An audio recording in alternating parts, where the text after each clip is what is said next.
उपनिषद के द्वितीय अध्याय के तृतीय बल्ली के दूसरे मंत्र को सुनते हैं।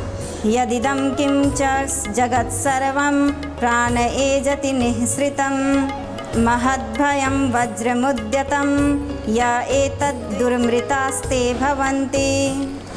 परब्रह्म परमेश्वर से निकला हुआ यह जो कुछ भी संपूर्ण जगत है उस प्राण स्वरूप परमेश्वर में ही चेष्टा करता है। इस उठे हुए वज्र के समान महान भय स्वरूप सर्वशक्तिमान परमेश्वर को जो जानते हैं वे अमर हो जाते हैं, अर्थात जन्म मरण से छूट जाते हैं। गीता प्रेस की व्याख्या कहती है जो कुछ भी इंद्रिय मन और बुद्धि के द्वारा देखने सुनने और समझने में आने वाला संपूर्ण चराचर जगत है सब अपने परम कारण रूप जिन पर ब्रह्म पुरुषोत्तम से प्रकट हुआ है उन्हीं प्राण स्वरूप परमेश्वर में चेष्टा करता है, अर्थात उसकी चेष्टाओं के आधार एवं नियामक भी वे परमेश्वर ही हैं।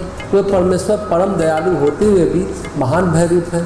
छोटे बड़े सभी उनसे भय मानते हैं। साथ ही वे उठे हुए वज्र के समान हैं। जिस प्रकार हाथ में वज्र लिए हुए प्रभु को देखकर सभी सेवक यथाविधि निरंतर आज्ञा पालन में तत्पर रहते हैं, उसी प्रकार समस्त देवता सदा सर्वदा नियमानुसार इन परमेश्वर के आज्ञा पालन में लिप्त रहते हैं। इन पर ब्रह्म को जो जानते हैं वे तत्वज्ञ पुरुष अमर हो जाते हैं, जन्म मृत्यु के चक्र से छूट जाते हैं। इस मंत्र में गहराई से बात समझने की है वह यह है कि भगवान अमृत भी है, भगवान प्रेम भी है और भय भी है।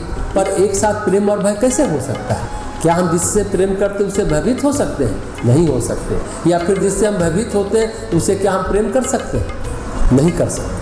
और जो ब्रह्म के तत्व का उपदेश दिया गया है कि जो भगवान निर्विशेष निर्विकार निर्द्वंद निराकार निष्क्रिय है वह प्रेम और अमृत स्वरूप है। आचार्य शंकर ने इसी आधार पर अद्वैत वेदांत का प्रतिपादन किया। एक स्वरूप जिसमें निर्विशेष निश्चेष्ट और प्रेम पूर्ण है और परमेश्वर का वह स्वरूप जो चेष्टा युक्त है, कर्म युक्त है, विधान युक्त है, जिसमें एक को परमेश्वर कहते हैं और दूसरे को प्रकृति कहते हैं। दोनों स्वरूप भगवान का ही, यानी यथार्थ प्रकृति और परमेश्वर भिन्न नहीं है, दो अलग अलग नहीं है। प्रकृति परमेश्वर से युक्त है, उसका अपना कोई अस्तित्व नहीं है। परमेश्वर की चेतना से ही उसमें सारी क्रियाएं और सारी सक्रियताएं हैं। लेकिन जो इसको जान लेता है कि वह महाभैरूप भी है, जो हाथ में वज्र लिए खड़ा है यानी कर्म दंड लिए खड़ा है, वह सबको अपने कर्म विधान के अनुसार नचा रहा है, वह प्रकृति के रूप में भगवान ही है। जो इस सत्य को जान लेते हैं और कर्म को ठीक ठीक करते हैं, निष्काम भाव से करते हैं, श्रद्धा और समर्पित होकर करते हैं, वे उस अमृत तत्व की अनुभूति को पा जाते हैं। वो अमृत तत्व जिससे जगत उत्पन्न हुआ है,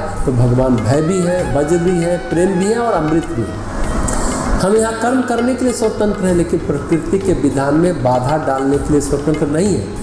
हम यहाँ कर्म करने के लिए स्वतंत्र हैं, लेकिन दुष्कृत्य दुष्कर्म करने के लिए स्वतंत्र नहीं है। हम शुभ वचनों को बोलने के लिए स्वतंत्र हैं, हम गाली देने के लिए स्वतंत्र नहीं है। हमें निरंतर अपनी भावनाओं में राग द्वेष विहीन होकर परमेश्वर के प्रति भक्ति और प्रेम से परिपूर्ण होकर के अपने कर्म विधान का पालन करना चाहिए। हमें यह जान लेना चाहिए कि कोई ऐसा है जो नित्य निरंतर हमें देख रहा है और अगर हम गलत करेंगे तो हमें सजा देने में सक्षम है। हम सूर्य चंद्र अग्नि कुछ भी हो सकते हैं, हम देव हो सकते हैं, हम त्रिदेव हो सकते हैं, परमात्मा से और उन्हीं के दूसरे स्वरूप प्रकृति से ऊपर नहीं है। वह प्रकृति महाभयकारी है और हाथ में वज्र लिए खड़ी है। दूसरी ओर वह परमेश्वर अमृत स्वरूप भी है और प्रेम स्वरूप भी है।